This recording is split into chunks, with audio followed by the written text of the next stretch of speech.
Oke, selamat pagi.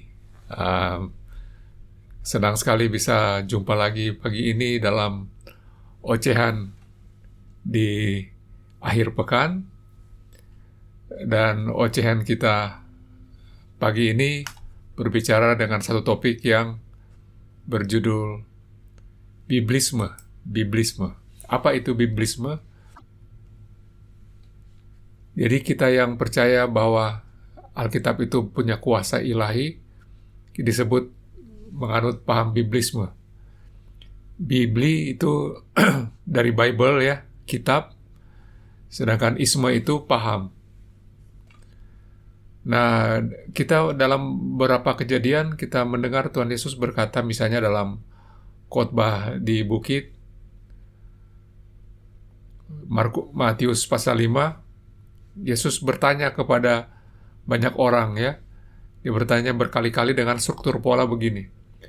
Kamu telah mendengar firman tentang sesuatu, tapi aku berkata kepadamu, dia berkata sesuatu. Jadi, saya ambil contoh misalnya, di pasal 5 ayat 21, dia bunyi demikian. Kamu telah mendengar yang difirmankan kepada nenek moyang kita, 2, jangan membunuh, siapa yang membunuh harus dihukum.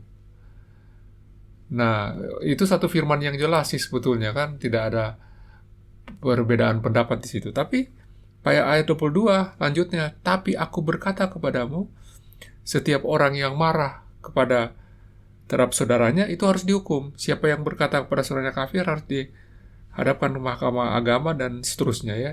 Jadi dia bilang marah itu sendiri sudah seperti membunuh.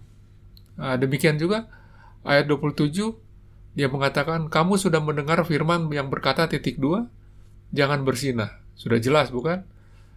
Tapi pada ayat 28 Tuhan Yesus mengubah isinya. Siapa yang memandang itu sudah berzinah dalam hatinya ya.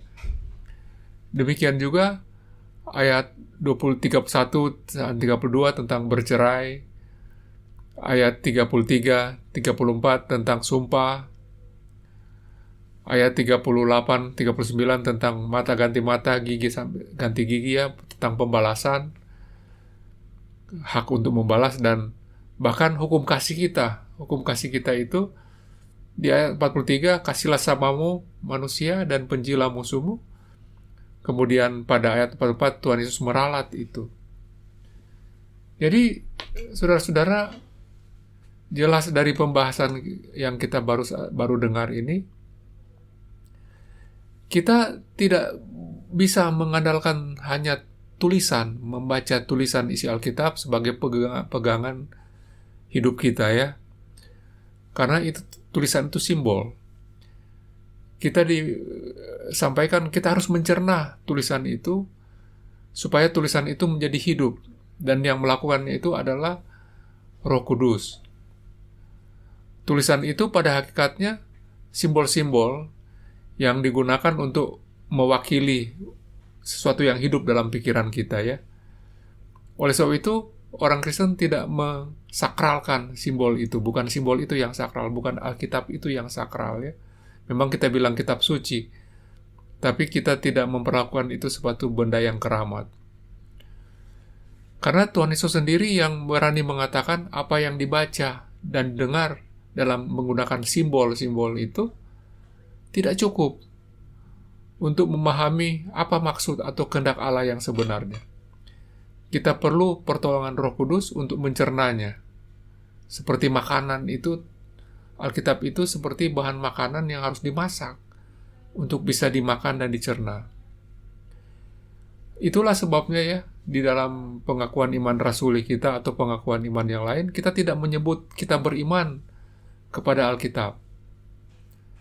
Juga kita tidak mensakralkan bahwa Alkitab harus dalam bahasa aslinya agar isinya murni. Kita tidak bicara demikian karena yang menjamin kemurnian isi dari Alkitab itu bukan tulisannya itu sendiri, tapi Roh Kudus yang menginspirasi isinya itu yang menjamin kemurnian isi Alkitab. Jadi kita menghindari melihat Alkitab itu sebagai ilah, ya. Kita menghindari yang namanya biblisme. Yang menjadi Tuhan buat kita itu adalah person, ya, Allah Bapa, Anak, dan Roh Kudus. Asik ya, kalau tidak saudara-saudara kita sekarang harus belajar bahasa Ibrani, bahasa Yunani. Jadi selamat mencerna firman Tuhan yang tertulis, yaitu Alkitab. Biarlah Roh Kudus dalam diri kita sendiri yang mencernanya untuk kita, sehingga dia menjadi hidup di dalam diri kita itu. Orang Kristen tidak beriman kepada kitab, tapi kita beriman kepada Allah, Tritunggal, Allah Bapa, Allah Anak, dan Kudus. Amin.